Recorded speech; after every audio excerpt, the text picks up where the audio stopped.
நண்பர்களுக்கு வணக்கம்.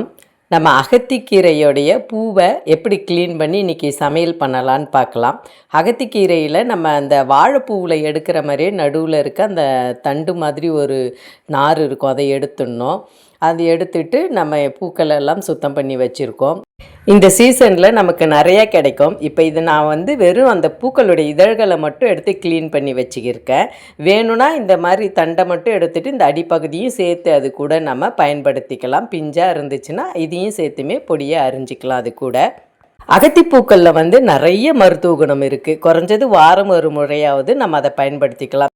இப்போ நான் அது கூட்டு தான் செய்ய போகிறேன். அதுக்கு தேவையான பொருட்கள் பார்க்கலாம். பச்சைப்பயிறு, வெங்காயம், தக்காளி, இஞ்சி பூண்டு, பச்சை மிளகா, அதே மாதிரி நம்ம சுத்தம் பண்ணி வச்சுருந்த இந்த பூவு எல்லாம் நம்ம பச்சைப்பயிறு கழுகிட்டு அதுலேயே நம்ம எல்லா பொருட்களையும் போட்டு வேக வச்சிடலாம். நார்மலாக எல்லா கூட்டும் செய்கிற மாதிரி தான் இந்த பூக்களை கழுகி பொடியை அரிஞ்சு வச்சுருக்கேன். அதையும் அதிலே போட்டுக்கலாம். தேவையான அளவு உப்புனா இந்து உப்பு பயன்படுத்திக்கிறேன். இப்போ குக்கரில் வச்சுட்டு ஒரு 3 விசில் விட்டுடுறேன். 3 விசில் விட்டதும் நல்லா எல்லாமே குழஞ்சி வெந்திருக்கும். இப்போ இதுக்கு ஒரு தாளிப்பு கொடுத்துக்கலாம். அப்போ தான் சுவையாகவும் நல்லாவும் இருக்கும்.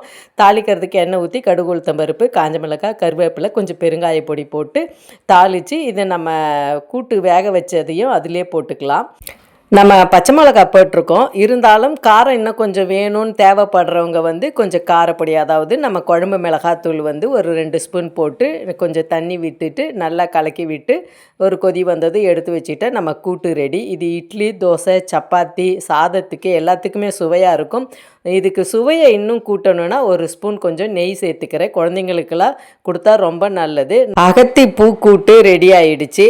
அகத்திப்பூ சீசன் கிடைக்கும் போது கண்டிப்பாக நம்ம வாரம் ஒரு முறை செஞ்சு சாப்பிடலாம். இதில் நிறைய அயன் சத்தும் கால்சியமும் இருக்குது. குடல் புண்ணை ஆற்றும். அதே சமயத்தில் நிறைய மருத்துவ குணம் நிறைஞ்ச இந்த பூவை நம்ம பல விதத்தில் உணவில் சேர்த்துக்கலாம்.